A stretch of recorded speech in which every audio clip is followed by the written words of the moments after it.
Imagine the relentless thump of a bass line cutting through the hazy fog of a Manchester warehouse rave in 1989, where thousands of kids in baggy jeans and smiles wide as the Irwell lose themselves to a groove that feels like pure rebellion wrapped in joy.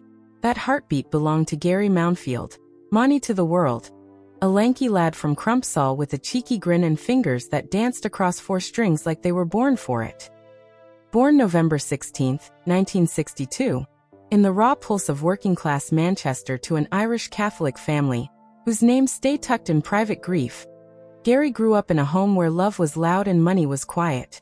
Brother Greg, his lifelong shadow and light, shared scraped knees and secrets in the streets of Timperley after the family moved south of the city, dodging the rain under bus shelters while dreaming of stages bigger than schoolyards.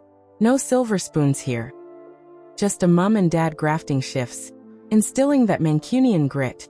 Laugh loud, love fierce, never forget where the rain falls hardest. Young Gary, all elbows and attitude, left school at 16 with a bass in hand and fire in his belly, busking canalside or jamming in damp garages where the air smelled of chips and possibility. Family gatherings were sacred chaos. Sundays round the table with roast spuds and stories, Greg ribbing him about his latest dodgy haircut, their bond unbreakable as the bass lines he'd one day make immortal. In those rainy northern nights, amid the hum of factory horns and the distant roar of Old Trafford, Monty's lifelong temple as a die-hard Red, Gary learned that family wasn't just blood. It was the rhythm that kept you standing when the world tried to knock you down. Little did that wide-eyed kid know his low-end thunder would shake the world, redefine a generation's soundtrack, and leave a void so deep on November 20, 2025, when at just 63, a sudden collapse at home stole the man we called the king of groove forever. Manchester in the 80s was a cauldron of reinvention. Factories closing, kids raging against the grey, and Monty dove headfirst into its underground swell. Early bands like The Waterfront flickered and faded, but fate struck in 1987 when Ian Brown, John Squire, and Rennie needed a bassist who could lock in the funk without losing the rock soul. Monty auditioned with a swagger and a four-string Rickenbacker, his lines slinky and insistent, turning jangly guitars into dance floor earthquakes. The Stone Roses weren't just a band, they were a movement. Manchester's beating heart, blending psychedelia, rave, and pure attitude into anthems that made warehouses heave and stadiums sway. Their self-titled debut in '89 was lightning. I Wanna Be Adored, opening with Monty's hypnotic pulse, drawing you in like a siren's call. She bangs the drums, exploding with joy. I Am the Resurrection, closing with an 8-minute bass odyssey that felt like eternal sunrise. Monty wasn't background. He was the secret sauce, the writhing, relentless low end that taught indie kids to dance, his onstage shaman dances and cheeky quips making him the band's irreverent spirit. Spike Island in 1990, 30,000 souls under a hazy sky, Monty's bass thundering across the Mersey like a second coming, cemented legend. But glory cracked, egos, drugs, label wars. Second Coming in '94 was darker, heavier, Monty's lines brooding and brilliant on Love Spreads. But the band splintered in '96, leaving scars and myths. Yet Monty rose, joining Primal Scream that same year, his groove injecting soul into their rock and roll chaos. Albums like Exterimentar and Evil Heat pulse with his fire, turning Bobby Gillespie's visions into festival storms. Reunions called Freebase Supergroup with New Order's Peter Hook and the Smiths' Andy Rourke, bass battles for the ages. Then the Roses' 2011 Phoenix Rise. Heaton Park Tears global tours where 220,000 sang every word. Monty center stage, arms aloft, proving some bonds outlast breakdowns. Through it all, his style was pure mank. Wide flares, bucket hats, that infectious cackle between tunes, stories stretching longer than solos. Tales of hacienda nights, celebrity brushes, life lessons wrapped in self-deprecating wit. I'm just a bass player from Timperley, he'd shrug, but his lines were poetry, the glue that made generations move. Money never defined Monty. Freedom did. Net worth whispers hovered around £5 to £8 million by 2025. From Rose's royalties that finally flowed after years of legal battles, Primal Scream tours packing arenas, reunion bonanzas that sold out in minutes, and quiet investments in Manchester property that kept him rooted. No flash yachts or Hollywood excess. Monty lived real in a comfortable Heaton Moor semi, the one with the big garden where he'd host barbecues for mates, smoke curling from the grill as Oasis tracks blasted. Lifestyle? Unpretentious poetry. Mornings fishing canals like his boyhood days, rod in hand chasing peace amid kingfishers and memories. Afternoons at Old Trafford, scarf high for his beloved United, voice hoarse from chanting. Evenings in local pubs, pint of bitter and stories for anyone buying a round.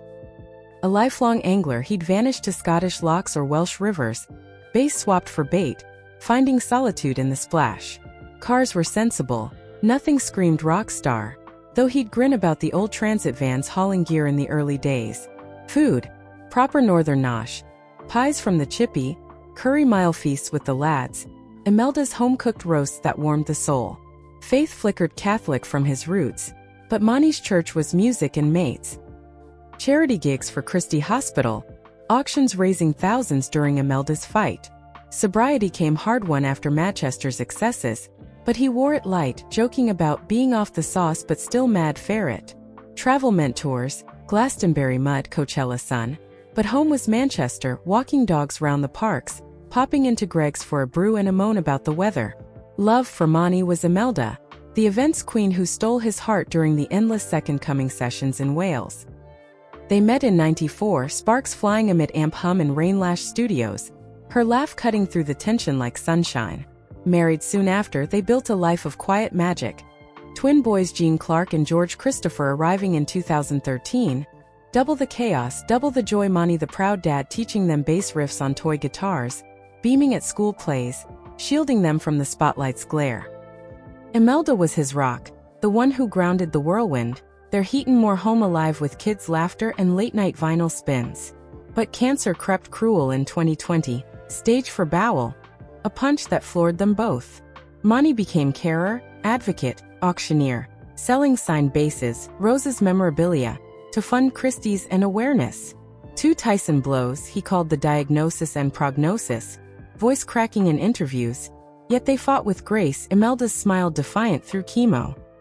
November 18, 2023, she slipped away at 52, leaving Monty shattered, a widower at 61, twins just 10, the house too quiet without her warmth. He poured grief into quiet strength. More time with the boys, fishing trips to teach resilience, posts honoring her light. She was my everything, he'd say, eyes distant, bass in lap plucking mournful notes that said what words couldn't. November 20th, 2025, dawned ordinary in Heaton Moor.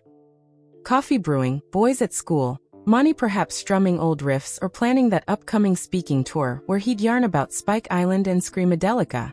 But a sudden seizure struck at home, collapsing the man who'd stood tall through storms.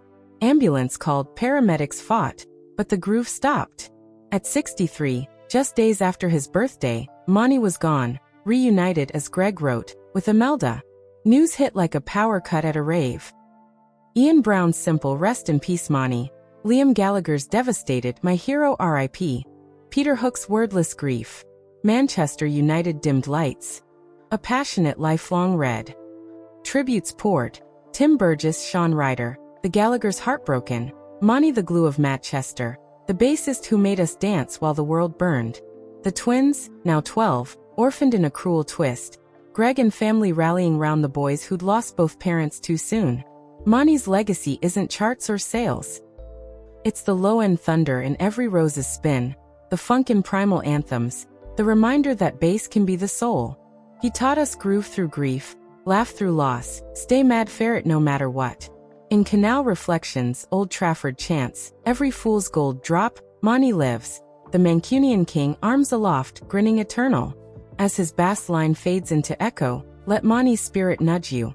Hug your mates tighter, play it loud, fish when the world's too much. Check on that quiet friend. Their groove might need yours. If Monty's mighty rumble touched your heart like it has mine, please subscribe and like. It keeps the Manchester flame burning for souls who need the dance. Comment your favorite Monty moment below. Until next, stay mad ferret. Rest easy, kid. The resurrection plays on.